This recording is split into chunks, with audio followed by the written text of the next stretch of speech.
Hi everyone, and welcome back to my kitchen. For today's dinner recipe, I'm going to show you guys how I make my favorite Bolognese sauce. This sauce is just so hearty and warming, delicious and aromatic, and it's really versatile. You can use it for a lot of different pasta recipes. I really like this sauce for my lasagna, for spaghetti, and I also really love it with my cheesy stuffed pasta shells. I have that recipe coming out a little bit later this week, so stay tuned. Now let's get started. I'm going to show you just how easy this sauce is to make. It's just so delicious and so versatile. You're going to love it. And I'm going to get things started today with my ground meats. I have 1 pound of ground beef and half a pound of ground pork. Both these ground meats have about 15% fat, or they're about 85% lean. I like to use these fattier versions because that extra fat is going to add even more flavor to the Bolognese sauce. I have my frying pan preheating here over medium-high heat. Once it's nice and hot, we're going to add the ground meat in and get it nicely browned all over. And this pan has heated nicely. I'm going to drop this meat in and season it generously with salt. And as this meat is cooking, I'm going to use my spatula to break it up into smaller pieces. And my ground meat is just about done brown, and you can see I've really broken it up into small little pieces. You want to make sure you don't have any large chunks of meat in the sauce. And I'm going to transfer this ground meat into my braising pan. And next up we have our aromatics, and I like to saute the onion, celery, and carrots in a little bit of salted butter. I'm going to add about 2 tablespoons of butter into the same pan. Let that melt. And then I have 1 large diced onion. I'll drop that right in. 2 finely diced celery sticks. And 2 medium finely diced carrots. You really want to finely dice the carrots and the celery. I'm going to grab my spatula, toss this all together. I'm going to saute this mixture for about 4 to 5 minutes until the onion is translucent and tender.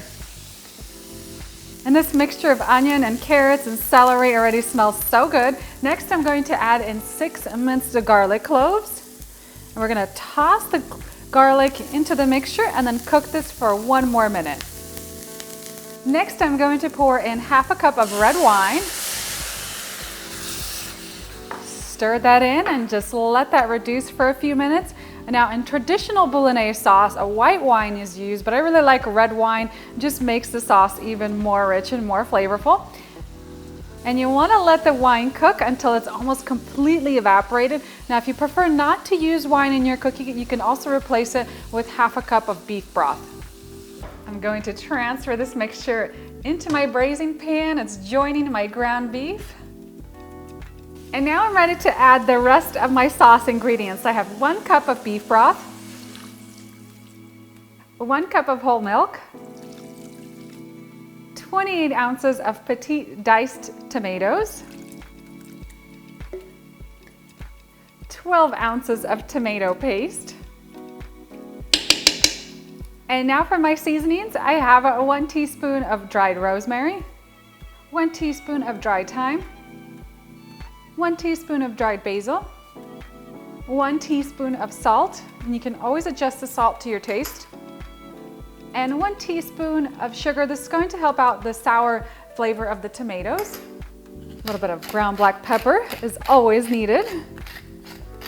I'm going to grab my spatula and really combine this all together. You want to make sure you work that tomato paste into the sauce. Oh, this already smells so good.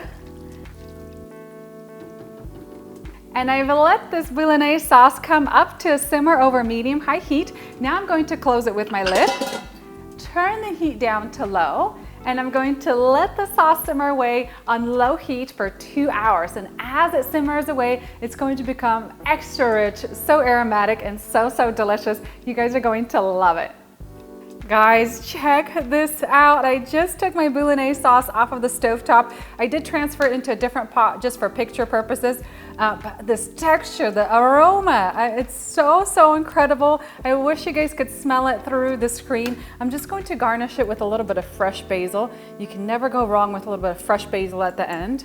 and just kind of stir that in. And this is going to be perfect for so many recipes. Oh man, can't wait to enjoy this.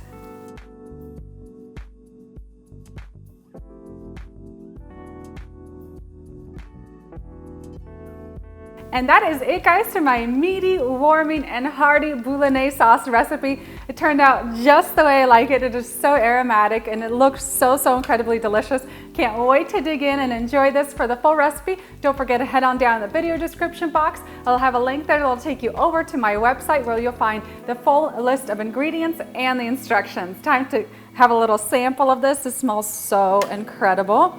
Looks incredible too. I love the texture of the sauce.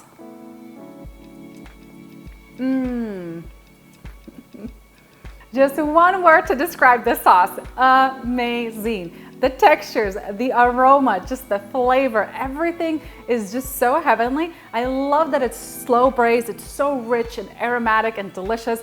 The meat, the veggies, the tomato sauce, everything's just cooked together, melts in your mouth. So incredible. This could taste so good with lasagna, with spaghetti, with really any type of pasta, and especially with my cheesy stuffed pasta shells. That recipe's coming in just a few days. You guys are gonna love this sauce, and if you make a little bit of extra, that's okay. You could store it in the refrigerator for up to a week. I thank you guys so much for watching. I hope you enjoyed this recipe as much as I do, and I'll see you in a couple of days with that new recipe.